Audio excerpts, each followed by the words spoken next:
მე მარიტა მასწავლებელი ვარ, მოგესალმებით ჩვენს დღევანდელ ვიზუალურ გზამკვლევში. დღეს ჩვენ ერთად უნდა ამოხსნათ ინგლისური სიტყვა წარმოების, ანუ იგივე word formation-ის მთავარი საიდუმლოებები. ვისაუბრებთ იმაზე, თუ როგორ ვაქციოთ ზმნები არსებით სახელებად სუფიქსების დახმარებით. დამიჯერეთ, ეს პროცესი იმაზე ბევრად უფრო სახალისო და ფერადია, ვიდრე ერთი შეხედვით ჩანს. ასე რომ, მოემზადეთ ნამდვილი აღმოჩენებისთვის. სანამ უშუალოდ წესებზე გადავალთ, მოდით ასეთი რამ გკითხოთ, როგორ შეგვიძლია გავაორმაგოთ ჩვენი ლექსიკური მარაგი ისე, რომ პრაქტიკულად ახალი სიტყვები არ ვისწავლოთ. ხო, ცოტა მაგიასავით ჟღერს, არა? მაგრამ სინამდვილეში სიტყვა წარმოება ზუსტად ეგ სუპერცალაა. ის გაძლევთ საშუალებას ერთი უკვე ნაცნობი სიტყვისგან წამეთში სრულიად ახალი სიტყვა შექმნათ. თქვენი ლექსიკონი ფაქტობრივად ერთ ღამეში შეიძლება გაორმაგდეს თუ უბრალოდ გაიაზრებთ, როგორ მუშაობს ეს პატარა ნაწილაკები სიტყვის ბოლოში. მოდით სწრაფად გადავხედოთ ჩვენს დღევანდელ გეგმას. პირველ რიგში განვიხილავთ მოქმედ პირებს. შემდეგ გადავალთ პროცესსა და შედეგზე. მესამე გაჩერება იქნება გერუნდიუმი. მეოთხე ძალიან საინტერესო უხილავი ტრანსფორმაცია, ანუ კონვერსია. და ბოლოს გაგიზიარებთ მარჯვწერის ოქროს წესს. დავიწყოთ არა? მაშასე, ნაწილი პირველი, მოქმედი პირი, ინგლისურად agent nouns, ანუ ის ხალხი, ვინც კონკრეტულ მოქმედებებს ასრულებს. იცით, ეს პროცესი ძალიან გავს მარტივ და სახალისო მათემატიკურ განტოლებას. ვიღებთ ზმნას, უმატებთ სუფიქსს და ვიღებთ არსებით სახელს. ყველაზე პროდუქტიული და გავრცელებული სუფიქსი აქ რა თქმა უნდა არის er. აი დააკვირდით, teach ნიშნავს სწავლებას. ვუმატებთ ers და მივიღეთ teacher, ანუ მასწავლებელი. Write არის წერა და ის ხდება writer, წერალი. მაგრამ შეხედეთ მესამე და მეოთხე მაგალითებს. აქ უკვე სუფიქსი ორ გვაქვს. რატომ? საქმე ისაა, რომ ეს სუფიქსი ხშირად ლათინური წარმოშობის ზმნებს ემატება. ასე რომ act ხდება actor, ხოლო create ხდება creator. ძალიან ლოგიკურია, ხომ? ახლა კი მინდა ერთი საინტერესო კონტრასტი განახოთ. ნახეთ, როგორ ცვლის სუფიქსის შეცვლა აზრს რადიკალურად. ჩვენ გვაქვს აქტიური სუფიქსი er და პასიური სუფიქსი e. ეს პასიური e აღნიშნავს იმ პირს, ვისაც მოქმედება ხორციელდება. მაგალითად, employer არის დამსაქმებელი, ანუ ის, ვინც მოქმედებს და ასაქმებს ხალხს.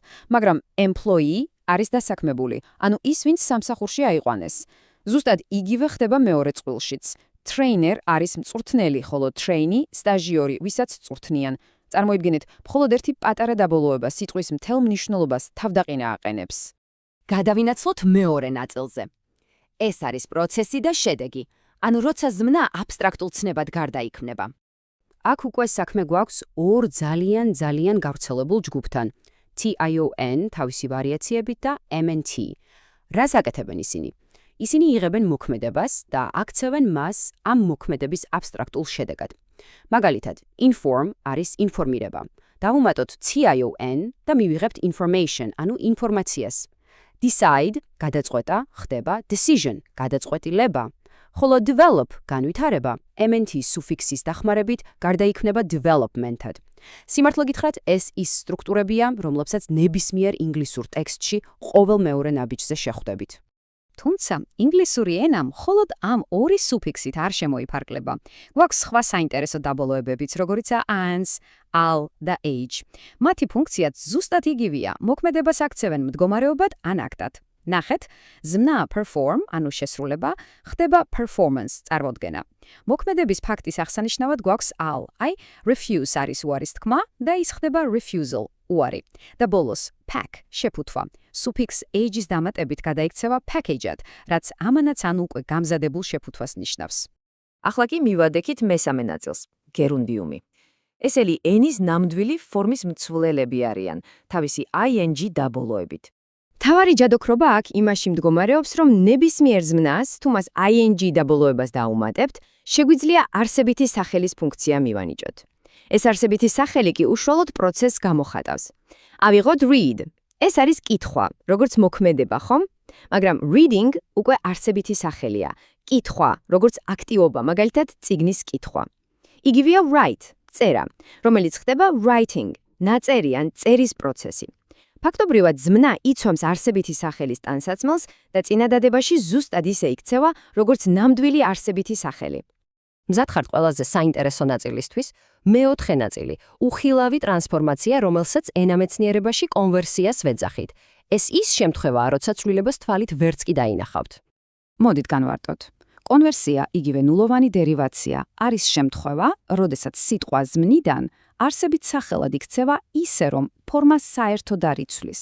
ანუ, არც სუფიქსი ემატება და არც ფუძე იცვლება.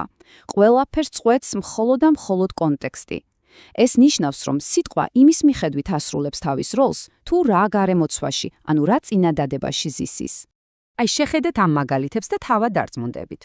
სიტყვა ვიზუალურად საერთოდ არ იცვლება, მაგრამ მისი გრამატიკული რეალობა სრულიად სხვაა.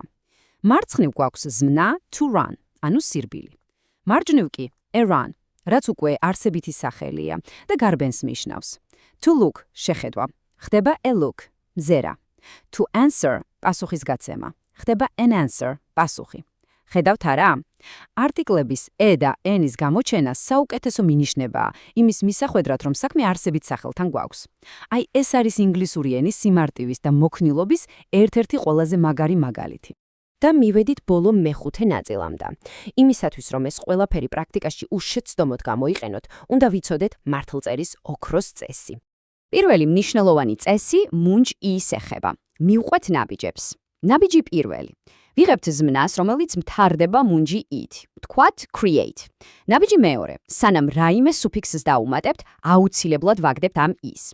და მხოლოდ ამის შემდეგ ნაბიჯი მესამე ვამატებთ ჩვენს სუფიქსს. შედეგად ვიღებთ creations, სადაც ფუძეში i აღარ არის. ზუსტად იგივე პრინციპი მუშაობს სიტყვაზე refuse. ვაგდებთ is, ვამატებთ ales და ვიღებთ არსებით სახელს refusal. სულ ეს არის. მეორე, არანაკლებ კრიტიკული წესი კი y ასობგერას უკავშირდება. თუ ზმნა y-ით მთავრდება, მაგალითად როგორც სიტყვაში rely, მეორე ნაბიჯი გვეუბნება, რომ სუფიქსის დამატებამდე ეს y აუცილებლად უნდა გადავაქციოთ i-ით.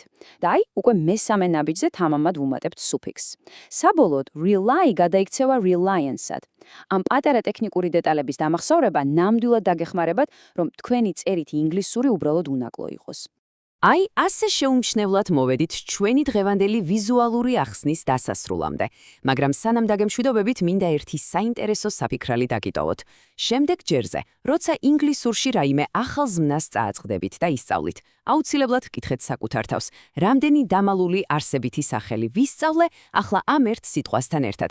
დაიწყეთ ამ ახალი ლექსიკური სუპერძალის გამოყენება, ითამაშეთ სუფიქსებით და თავად აღმოაჩენთ, რომ ენის სწავლა ბევრად უფრო სახალისოა, ვიდრე ოდესმე წარმოგედგინათ.